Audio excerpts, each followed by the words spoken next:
नमस्कार दोस्तों, आपका हमारे चैनल सिनेमा एक्सप्लेन पर तहे दिल से स्वागत है। उम्मीद है आप सही सलामत है। आज मैं 2022 की एक एक्शन और साई-फाई फिल्म के बारे में बताने जा रहा हूं, जिसका नाम है प्रे। ये मूवी प्रीडेटर सीरीज का एक पार्ट है। बात है सन 1719 की। मूवी की स्टार्टिंग लहराते खेतों से होती है। बाद में सीन शिफ्ट होता है और हमें मूवी की मेन कैरेक्टर दिखाई जाती है, जिसका नाम नारू है। वो शिकार करने की प्रैक्टिस कर रही थी। वह एक अच्छी शिकारी बनना चाहती है। तभी उससे वहां एक हिरण दिखती है। वो और उसका कुत्ता सारी उसका शिकार करने की कोशिश करते हैं, पर आसमान से एक जोर की आवाज आती है जिससे हिरण भाग जाती है। नारू उसका पीछा करती है पर हिरण निकल जाती है। सारी की पूंछ एक ट्रैप में फंस जाती है। नारू पूंछ निकालती है और उस पर अपनी बनाई दवाई लगाती है। नारू एक बहुत अच्छी मेडिक है। नारू को आसमान में कुछ दिखाई देता है जिसे वो थंडरबर्ड समझती है। नारू अपने भाई ताबे को उस थंडरबर्ड के बारे में बताती है और कहती है वो अपने पहले शिकार के लिए तैयार है और वो उस थंडरबर्ड का शिकार करके अपने आप को साबित करेगी। ताबे एक ही बार में आसमान में उड़ रहे बाज को तीर से मार देता है, जिससे हमें पता चलता है कि वो एक अच्छा शिकारी है। नारू अपनी माँ के साथ बात कर रही होती है। उसकी माँ उससे कहती है कि उसे शिकारी ही क्यों बनना है, तुम और कामों में बहुत अच्छी हो। नारू कहती है कि सबको लगता है कि वो काबिल नहीं है, तो उससे अपने आप को साबित करना है। उसकी माँ उसे केसरी फूल लेने के लिए भेज देती है। केसरी एक ऐसा फूल है जिसे खाने से खून ठंडा हो जाता है और बड़ी से बड़ी चोट का दर्द भी कम हो जाता है। दूसरी तरफ हमें एक स्पेसशिप जाता हुआ दिखता है। ये वही स्पेसशिप है जिसे नारू थंडरबर्ड समझ रही थी। उसमें से एक प्रेडेटर एलियन उतरता है। आपकी जानकारी के लिए बता दूं कि प्रेडेटर एक ऐसी एलियन स्पीशीज है जो अल्टीमेट शिकारी होती है और बाकी अपने टक्कर के शिकारियों को मार देते हैं, चाहे वो एलियन हो, इंसान हो या कोई बड़ा जानवर ही क्यों ना हो। उसके पास इनविजिबल होने की पावर के साथ साथ अल्टीमेट स्ट्रेंथ और वेपन्स भी है। नारू केसरी फूल लेकर वापस अपने कबीले में आती है तो उसे पता चलता है कि एक शेर उनके साथी को उठाकर ले गया है। वे सब जंगल में जाते हैं और नारू भी छुपकर उनके पीछे जाती है। वो नारू को देख लेते हैं और उससे घर जाने के लिए कहते हैं। तभी उसका भाई कहता है कि हमें इसकी जरूरत पड़ सकती है, ये घायल को दवाई दे सकती है। आगे दिखाया जाता है कि प्रेडेटर भी उसी जंगल में है। एक बड़ा सांप उसे महसूस कर लेता है और उस पर हमला करता है, पर प्रेडेटर उसे मारकर उसकी स्किन अलग कर देता है। दूसरी तरफ उनको अपना साथी मिल जाता है जो घायल था। नारू उसके घाव पर मरहम लगाती है और बाकी उसको ले जाने के लिए स्ट्रेचर बनाते हैं। नारू उसे वो केसरी फूल खाने को देती है ताकि उसका खून ठंडा हो जाए और उसका दर्द कम हो जाए। ताबे नारू को बाकियों के साथ घर जाने के लिए कहता है और वो खुद शेर को मारने के लिए रुक जाता है। घर जाते समय नारू की नजर उस सांप पर पड़ती है जिसे प्रेडेटर ने मारा था। उसे वहां बड़े पैर के पंजे भी दिखते हैं। वो बाकियों को बताती है, पर वो कहते हैं कि ये भालू के पंजे के निशान हो सकते हैं, पर नारू नहीं मानती और कहती है कि इतना बड़ा भालू नहीं हो सकता। वो अपने भाई को बताने के लिए वापस चली जाते हैं। ताबे उसकी मसाल बंद कर देता है और कहता है कि हम शेर के इलाके में हैं और तुम वापस क्यों आई। वो उससे उन बड़े निशानों के बारे में बताती है, पर उसका भाई ध्यान नहीं देता और शेर को मारने के लिए आगे चला जाता है। वो शेर को फंसाने के लिए एक प्लान बनाते हैं कि वो शेर को लालच देकर बाहर निकालने की कोशिश करेंगे। नारू और उसका एक साथी एक पेड़ पर चढ़ जाते हैं। वो इंतजार कर रहे होते हैं। तभी शेर उसके साथी को नीचे गिरा देता है और मार देता है। शेर पेड़ पर चढ़ जाता है। जैसे ही नारू उसे मारने वाली होती है, उसे एक रोशनी दिखती है जिससे नारू डिस्ट्रैक्ट हो जाती है। शेर के हमले से नारू नीचे गिर जाती है और बेहोश हो जाती है। नारू की आंख खुलती है तो वो उसे अपने घर में पाती है। उसकी मां बताती है कि ताबे ने शेर को मार डाला और उसकी जान बचाई। ताबे शेर को उठाए चला आता है। कबीले का सरदार उसे कबीले का सेनापति बना देता है। अगले दिन नारू को जंगल में हरे रंग का कुछ दिखता है और वो लकड़ी से पैर का साइज मापती है। नारू को पूरा यकीन है कि ये भालू के पंजे तो कतई नहीं है। सीन शिफ्ट होता है। एक भेड़िया खरगोश का पीछा कर रहा होता है। प्रीडेटर थर्मल स्कैनिंग से उसे देख रहा होता है। प्रीडेटर सिर्फ गर्म खून वाली चीजें ही देख सकता है। जैसे ही भेड़िया खरगोश को पकड़ता है, प्रीडेटर उसे धक्का मारकर गिरा देता है। भेड़िया उस पर हमला करता है, पर वो उसे अपने ब्लेड से मार देता है और उसका सर काटकर उठा लेता है। वो उसके सर पर एक केमिकल डालता है जिससे सिर्फ उसकी खोपड़ी बचती है और उसे जीत के मेडल की तरह टांग लेता है। नारू अपनी कुल्हाड़ी पर रस्सी बांध लेती है और प्रैक्टिस करती है। जब वो घर जाती है तो उसे रास्ते में बहुत से सांड मरे पड़े दिखते हैं जिनकी खाल निकाल ली गई थी। यह काम फ्रेंचमैन्स का था। वो नारू के कबीले के भी दुश्मन है। नारू को बहुत दुख होता है और वो उनकी आत्मा की शांति के लिए प्रार्थना करती है। बाद में वो प्रेडेटर भी मरे हुए सांड देखता है और वहां पड़े सिगार पर उसकी नजर जाती है। जिन्होंने भी इन्हें मारा है वो उन्हें बड़ा शिकारी समझता है। नारू जंगल में एक दलदल में फंस जाती है।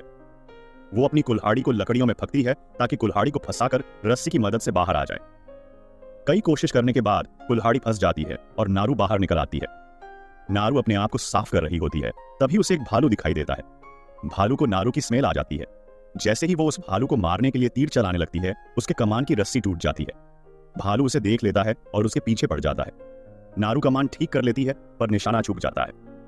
नारू भागकर लकड़ियों के ढेर में छुप जाती है। भालू उस पर हमला करता है, पर तभी प्रेडेटर वहां आ जाता है और हमें देखने को मिलता है एक आइकॉनिक सीन। भालू महसूस कर लेता है और पीछे जाता है। दोनों में लड़ाई स्टार्ट हो जाती है। दोनों एक ही टक्कर के शिकारी है। पहले तो भालू प्रीडेटर पर भारी पड़ता है। भालू उसे नीचे गिरा देता है और छोड़ में पीछे हट जाता है।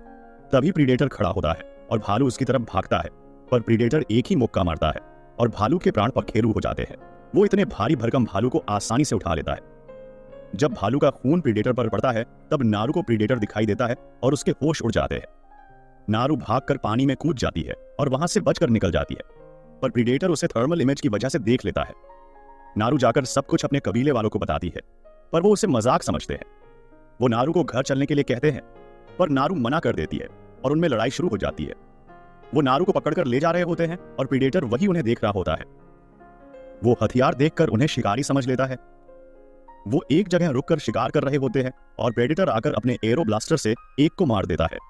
बाकी कबीले वाले जो वहां थे, प्रीडेटर को तीर से मारने की कोशिश करते हैं। प्रीडेटर बॉडी से तीर निकालकर गुस्से से चिल्लाता है।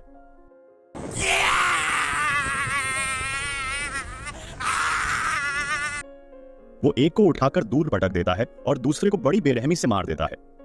वो नारू को देखता है, पर नारू वहां से भाग जाती है। नारू एक खेत से भाग रही होती है। एक कबीले वाला नारू को नीचे खींच लेता है और वो छुप जाते हैं, पर उन्हें नहीं पता था कि थर्मल स्कैनिंग से वो उन्हें देख रहा है। वो उनका पीछा करता है और उस आदमी को मार देता है।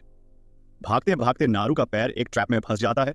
प्रेडेटर भी वहां आ जाता है, पर तभी वहां फ्रेंचमैन आ जाते हैं जिन्होंने सांड मारे थे। प्रीडेटर उनको देखकर छुप जाता है।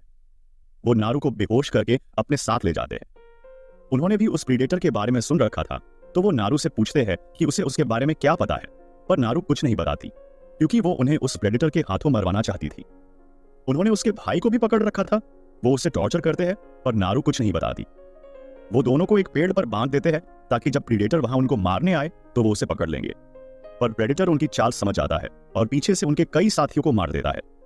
वो एक एक को मारना स्टार्ट कर देता है। नारू और उसका भाई बचने की कोशिश करते हैं। तभी प्रीडेटर पहली बार दिखाई देता है। प्रीडेटर का पैर ट्रैप में फंस जाता है और छुपे हुए शिकारी उसे जाल में पकड़ लेते हैं, पर जाल में से ही एक शिकारी के सर में ब्लेड्स घुसा देता है और एक ही झटके में खड़ा होकर दूसरे शिकारी को भी मार देता है। वो ट्रैप को काट देता है और उसी ट्रैप से एक शिकारी को मार देता है। वो सबको बड़े खतरनाक तरीके से मारता है। आप भी देखिए कुछ नजारे।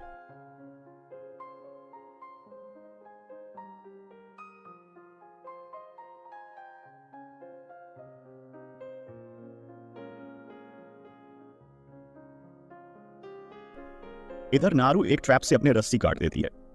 ताबे अपना घोड़ा लेने चला जाता है और नारू अपने कुत्ते को लेने वापस फ्रेंच शिकारियों के कैंप में चली जाती है।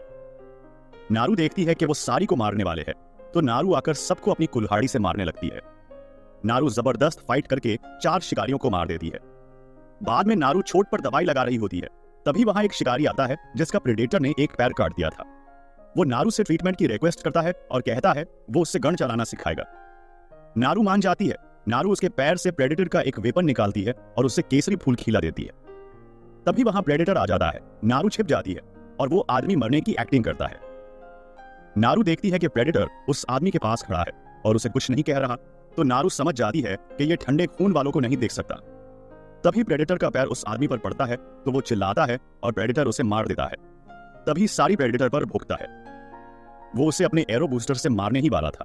तभी ताबे पीछे से आकर उसके सर पर मारता है और उसका हेलमेट नीचे गिर जाता है। हेलमेट से 3 लेजर लाइट एक पेड़ पर पड़ती है और वो जितने एरो ताबे पर चलाता है, सारे आकर उसी लेजर लाइट पर लगते हैं। नारू समझ जाती है कि एरो बूस्टर कैसे काम करता है। प्रीडेटर हेलमेट पहन लेता है। नारू बंदूक से उसे मारने की कोशिश करती है, पर गोली नहीं चलती, तो वो चिल्लाती है, जिससे प्रीडेटर उसकी तरफ देखता है। सामने से ताबे भाला उसके आर पार कर देता है। प्रीडेटर भाला निकालकर लड़ने लगता है और इनविजिबल हो जाता है। पीछे से वो ताबे को अपने ब्लेड्स से मार देता है। वो नारू को मारने ही वाला था। तभी ताबे उसके पैर पर वार करता है और नारू को भागने के लिए कहता है। प्रीडेटर ताबे को मार देता है, पर नारू वहां से भाग जाती है। अब नारू प्रीडेटर के बारे में सब समझ गई थी। नदी के पास उसे एक फ्रेंचमैन मिलता है जिसने उसे मारा था, तो वो उसे शिकार की तरह यूज करने की सोचती है। वो सोते टाइम उसका पैर काट देती है। वो चिल्लाता है तो प्रीडेटर वहां आ जाता है। नारू पहले ही केसरी फूल खा लेती है। प्रीडेटर उसके पास से निकल जाता है पर उसे नहीं देख पाता। जब वो उस सैनिक को मारकर उसका सर उठाता है तो पीछे से नारू गोली चलाकर उसका हेलमेट नीचे गिरा देती है और उसे उठाकर भाग जाती है। प्रीडेटर फिर गुस्से से चिल्लाता है। नारू पेड़ से उसके ऊपर जंप मारती है और कुल्हाड़ी से उसे मारती है। जैसे ही वो उसे मुक्का मारने लगता है, नारू पीछे हट जाती है और उसका हाथ पेड़ में फंस जाता है। नारू उसे उसके हथियार से मारने लगती है तो वो अपना प्रोटेक्शन वेपन निकालता है, पर नारू ने फुल प्रूफ प्लानिंग कर रखी थी। वो उसी प्रोटेक्शन वेपन से उसका हाथ कटवा देती है। बाद में वो नारू को पकड़ लेता है और अपने प्रोटेक्शन वेपन से उसका गला काटने की कोशिश करता है, पर नारू 2 पत्थरों के बीच अपना सर दे देती है और उसके दांत उखाड़कर उसे ही मार देती है। प्रीडेटर को दर्द होने लगता है और इस बार वो और जोर से चिल्लाता है।